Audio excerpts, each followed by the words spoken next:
the A3. This is not going to have the same guts as the S3 and the RS3. This is going to be more of your budget-friendly. And under $45,000, it's really hard to say this is not the best value, but is it? I'm Anthony from Hawkeye Rides, and Audi Clearwater has given us the 2026 Audi A3. Brilliant black on black. It starts off with these LED headlights at daytime runnings, and it has the Audi signature lighting. We have the black optic package, which I would tick because it blackens out the Audi single frame grille and the lower air pocket front parking sensors with 5.4 inches of clearance, or 137 millimeters. Now, the way they've configured the engine is transversal instead of longitudinal, which makes it more like a front wheel drive platform. So when you mash on the gas, the front end will push wide as you're pushing hard on the gas pedal. The S3 and the RS3 change up everything with a torque splitter to make it enhanced, so it feels more like a rear wheel bias all-wheel drive setup. You're not going to get that here. Going against competition, it's not going to be the fastest in class. BMW, Mercedes is going to be faster, and you can even up the game to Genesis, and I mean it that way because it's a longer vehicle than this. And that's going to be the fastest in the category because they don't make something that really competes against this. But what you get here, a 2-liter TFSI inline 4-cylinder that's producing 201 horsepower and 236 pound-feet of torque, that's paired to a 7-speed S-tronic dual-clutch automatic transmission with Quattro all-wheel drive, achieving 24 mpg for the city, 34 mpg for the highway, with a combined at 28 mpg, reaching 60 at 6 seconds flat. Top speed at 130 miles per hour, which is pretty darn quick, and the top speed is fast enough. You get pretty decent mpg. The black optic package adds these 18-inch 5 double-spoke design wheels with the bicolor finish, all-season tires with the sports suspension. The convenience package adds the adaptive cruise control, Audi advanced key with single floating calipers, a 12-inch disc that's vented in the front, or 306 millimeters, 10.7-inch disc in the rear, or 272 millimeters, with a McPherson strut front suspension, 4-link rear suspension. You do have to add that this comes standard with a Quattro all-wheel drive, which is a game changer because for people that live up north that wants that all-wheel drive capabilities, you're going to pay about $2,000 more going into competition. Dynamic LED turn signals and LED tail lights. The lower gets the grille pattern with the reverse parking sensors. For me, I would spend an extra $4,000 or $5,000 and go into the S3 if I'm looking for the true budget-friendly sports car. But if I'm looking to get my feet wet in the entry level, this is definitely going to be the best way to go because it comes standard with that Quattro all-wheel drive. So even though it's a little bit slower, and that also derives because that system's a little bit heavier than the competition. Let me know your thoughts in the comments which way you would go. If you're new to the channel, click the subscribe and the like, as all these clicks help with the algorithm so we can bring more vehicles like this to the channel. Quick release going into 8.3 cubic feet of storage. You're gonna get a 12-volt right here, a little storage tub. Underneath the floor gets a spare tire, and you got your bag holders here. And that gives us a side-to-side at 40 inches. Top to bottom, 17.5 inches. A front to back just over 3 feet at 38 inches. But unfortunately, you have to go into the back in order to split fold the rear bench to maximize the cargo capacity.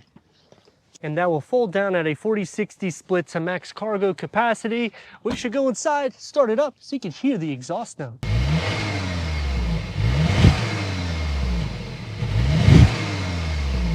The key fob to the A3. 12-way power seat adjustment for the front, heated front seats, leather seating, memory for the driver. Leather red is going to be on the door card and different parts throughout the interior of the vehicle. The convenience package is going to add the home link, the auto dimming rear view mirror, your Sirius XM, so you may want to tick the box to that. Volcona gray ash natural wood inlays. It's a driver focused setup, so I got 2 inches here. On this side, I'm going to have 3.5 inches. I do like how they put the air vents. The glossy black, not a huge fan about that. No cushion extension, so my knees are going to be up in the air, and this is a smaller vehicle, so that would definitely help because it feels like a little sports car, but it does feel a little bit tight at 6'3". On the driver's side, however, it does feel a lot more sporty. Let's fire it up.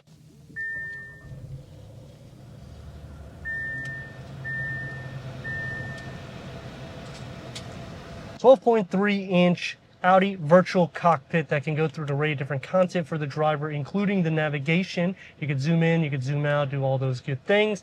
10.1 MMI touch screen with wireless connectivity like your Apple CarPlay, Android Auto, Sirius XM, AM, FM, streaming, Bluetooth audio. This is your quick wedges. Amazon Alexa. Put it into reverse and you get a reverse camera. The trajectory does expand, but it doesn't cover up the whole screen, and that's always a con for me. Dual climate control settings, physical controls. Congratulations, Audi has finally listened to us. At least with the A3, you have actual buttons. Driver mode select right here, and you have a few different driving modes, and you also have individual, which you can make it a little bit more sporty for the drive or the steering. Gloss black, though, is the key to Audi. This is a pretty cool button here. Also use the online. Please accept the license agreement. You see? And I'm just doing that by rolling it. The rocker to put it into gear, 12 volt, it's just a little plastic cover. You get an area for a key fob. 16.9 ounce bottle of water. I use them a lot. They fit fine. This opens up into a smaller storage pocket, and it can adjust, which is good if you're taller and you just want to make it a little bit more awkward than it is. Leather wrap steering wheel multi-function. You get the paddle shifts. The glossy black carries on into the driver's side with some more physical controls. Headroom for the driver is more than enough. You get a moonroof, LED interior lights. Leg space at 5 inches here. On this side, I have an additional 6 inches, but my knees are still up in the air. Door panel and dash, they did a good job with the configuration. Here, it just looks a lot more sport-oriented, whereas here, it's a little bit more understated. Once I chip it down for your windows, you get a smaller storage pocket here, but it opens up here with a storage pocket for the driver. For the back seats, this is the opening that you have to fit 2 more with the cup holders and armrests. I'm gonna try to attempt to sit in the center, but it has a huge hump in the floor. 2 USB-C ports. You can make this hotter or colder for your climate control. It's only a dual climate control setting, but it will change that at least for the back. You have a storage net. The door card is going to have the same materials that's found in the front, so it's going to be a little bit more firm with a medium-sized storage pocket. Sitting behind me, this is the driver's seat position I would be sitting. I have about an inch, and a lot of that is because you have about ½ inch here that's already carved out, and you have an additional 1.5 inches here. Headroom is actually good. They do carve it out behind the moonroof, and you get the Dynamica inserts around the leather. For tall people, you don't want to be sitting in the center. I mean, there's no room here. Feet, butt, leg, and shoulder space. They do a good job adding the leather here, so it actually bolsters inwards. And from side to side, I mean, I have about 17 inches, but it's truly not meant for somebody at 6'3" in the back. I know it doesn't sound like a lot of horsepower from what we were talking about on the exterior, but it's a pretty playful vehicle. And the way they have these set up, you have to keep in mind that it's going to have a high amount of torque at a low band. When you start going faster, this is still a performance engine. You'll still be able to capture quick speeds. That itself makes this another sweet spot for a budget-friendly. Now, obviously, where they designed the engine transversal, it's going to give you that understeer, which is not going to be great, especially when you mash on the gas. So what I mean by that is when I slow down like this, we're going to just put it into dynamics real quick, and we're going to demonstrate that with the performance.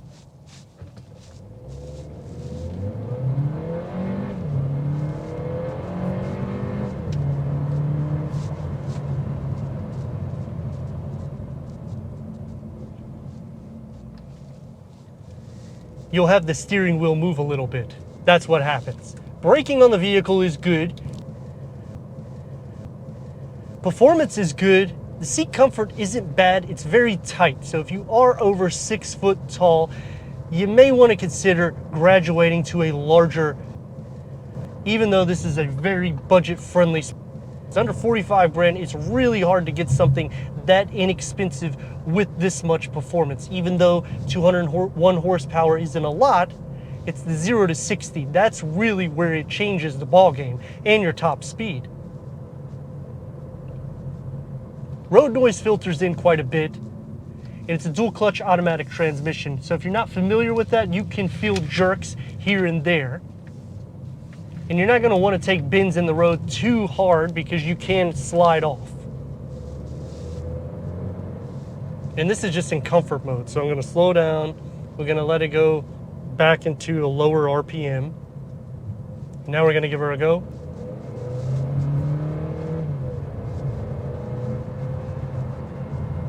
And that's what I mean.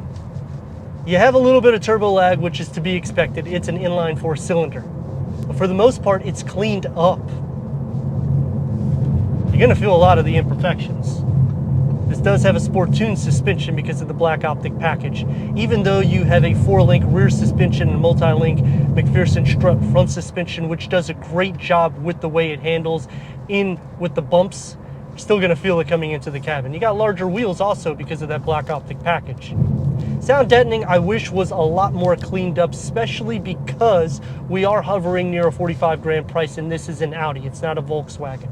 So that, I think they should have cleaned up a little bit. Performance, I think it's spot on, budget friendly, 100%. A lot of plastic materials through the interior that they could have cleaned up. They're obviously not going to. I wouldn't add a lot of packages, but at the value you're getting, this is definitely a great way to go. Let me know your thoughts in the comments. If you're new to the channel, consider subscribing. Check out this next video right here.